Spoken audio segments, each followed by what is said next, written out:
The city has its work cut out for it. It's launching an ambitious review of recreational services. Between now and June, staff will be working with stakeholders to make a plan that will span a decade. It's the newest sporting venue in the city in a long time. The city has also put the wheels in motion to launch something else that hasn't been done in years, an assessment of the city's recreational services. They have been wanting to work on this for a number of years. It's actually in our official community plan as a goal of the city to work on what the master plan would look like with respect to parks and recreation. So it's about a year-long process that our staff will go through. It's all being done in-house with extensive public consultation in a variety of ways.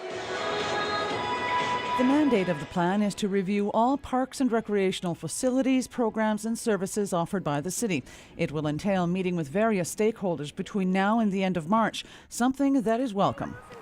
We've been sort of doing one-offs with each and, a lot of the groups even using our facility. So we've had, baseball and lacrosse utilize our facility, indoor facility, and as well as other groups use our outdoor soccer field. So I know that there's a need out there for each and every group to sort of expand and use other facilities.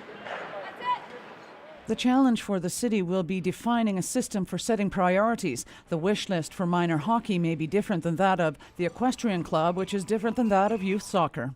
I think it's well known, but certainly within our group and talking to other groups, is that we think that there's an evolution here in the city, that there was a Northern Sports Centre that has great indoor facilities, and the next step would be to, from our perspective, to have an indoor full-sized regulation soccer field under a roof. While user groups welcome the opportunity to have a 10-year master plan on the books for their own budgeting purposes, the same rings true for the city itself. But really it's also an opportunity for our staff to plan both the operating and the capital needs for a long term, so going out 10 years. And then we'll be able to better properly fund and sustainably fund a lot of the projects and a lot of the facilities that we have around the city. We know we don't have enough dollars set aside in a number of places.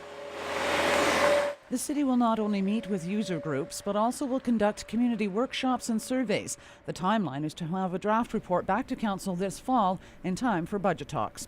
Cheryl Jan, CKPG News.